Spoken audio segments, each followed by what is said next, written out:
โรงเรียนการเมืองการปกครองแขวงพงศรีเปิดสุดเรียนขั้นกลางโหนที่3ในตอนเช้าของวันที่18มิถุนายน2025นี้ทางโรงเรียนการเมืองและการปกครองแขวงพงศรีได้จัดพิธีเปิดสุดเรียนทฤษฎีการเมืองการปกครองขั้นกลางโหนที่3ประจำปี2025ให้เกียรติเข้าร่วมเป็นประธานของทานคำพอยบรรณสารกรรมการส่วนกลางพรรคเลขาคณะบริหารงานพรรคแขวงเจ้าแขวงพงศรีเข้าร่วมมีห้องหัวหน้าโรงเรียนการเมืองและการปกครองแขวงพนักงานครูอาจารย์ภาคส่วนที่เกี่ยวข้องและบรรดาทานนักศึกษาที่มาจากบรรดาภาคการองค์การกรมกองและเมืองในทั่วแขวงเข้าร่วมในพิธีทานนางวรสุริบันห้องหัวหน้าโรงเรียนได้เสนอจุดประสงค์และผ่านมติตกลงมาด้วยการคัดเลือกพนักงานนำพาคุ้มครองเรียนทฤษฎีการเมืองและการปกครองขั้นกลางคนที่3อยู่โรงเรียนการเมืองและการปกครองแขวงประจำปี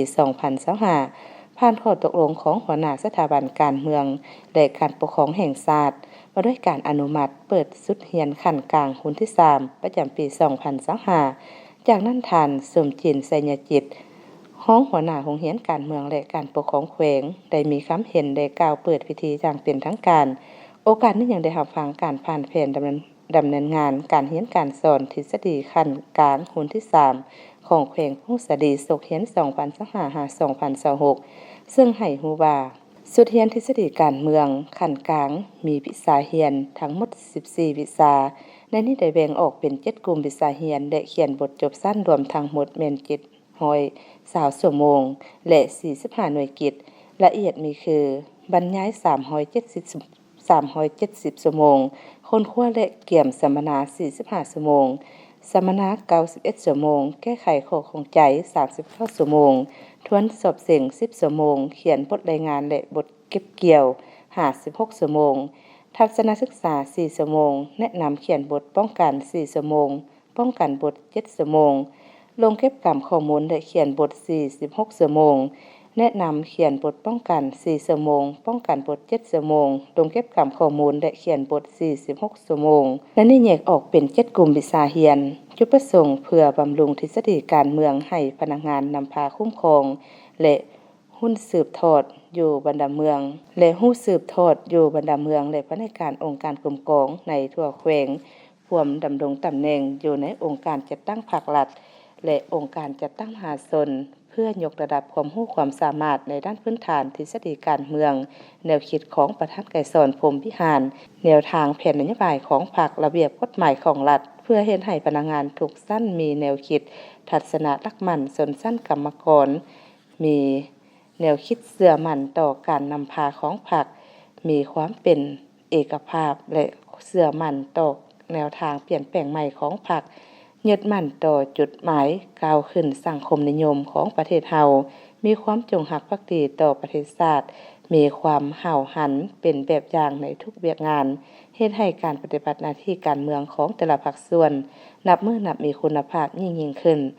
ในพิธียังได้ผ่านมติตกลงของคณะเลขาธิการส่วนกลางพรรคมาด้วยการประดับเดือนการระลึก70ปีซึ่งขึ้นประดับเดือนกาโดยทานคำพอยบรรณสารกรรมการส่วนกลางพรรคเลขาคณะบริหารงานพรรคแขวงเจ้าแขวงพงศรีและขึ้นหับโดยแม่นท่านเพ็งสุริเปาห้องหัวหน้าโรงเรียนการเมืองและการปกครองแขวงพงศรีในโอกาสที่มีความหมายความสำคัญนี้ประธานของประชุมได้มีคำเห็นได้โอ้ลมต่อพิธีซึ่งก่อนอื่นท่านได้แสดงความยินยอมชมเชยมายังคณะโรงเรียนบรรดาครูอาจารย์สอนตลอดฮอดนักศึกษาและเน้นหนักวางปัญหาต่อกับครูอาจารย์ต้องเคารพและปฏิบัติตามคุณสมบัติจรรยาบรรณจรรยธรรมของครูอาจารย์นั่นแม่นการกะเกียมหรือการแต่งบทสอนก่อนขึ้นห้องและอันสำคัญอีกด้านหนึ่งแม่นการหันการศึกษาที่ลงลึกแต่ทฤษฎีไปสู่พฤติกรรมให้หลายขึ้นตัวอย่างว่า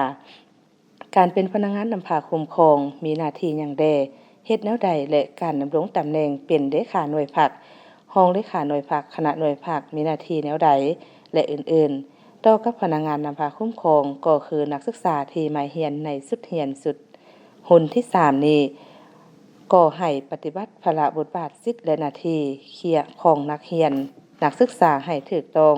ปฏิบัติรัก สูตรการเรียนการสอนก็คือแผนการจัดตั้งปฏิบัติของการหลักสูตรทฤษฎีขั้นกลางรุ่นที่ 3 ให้ครบถ้วนและปฏิบัติระเบียบของโรงเรียนให้เข้มงวดบ่ให้เกิดมีปัญหาด้านนั้นด้านนี้ใช้เวลา6 เดือน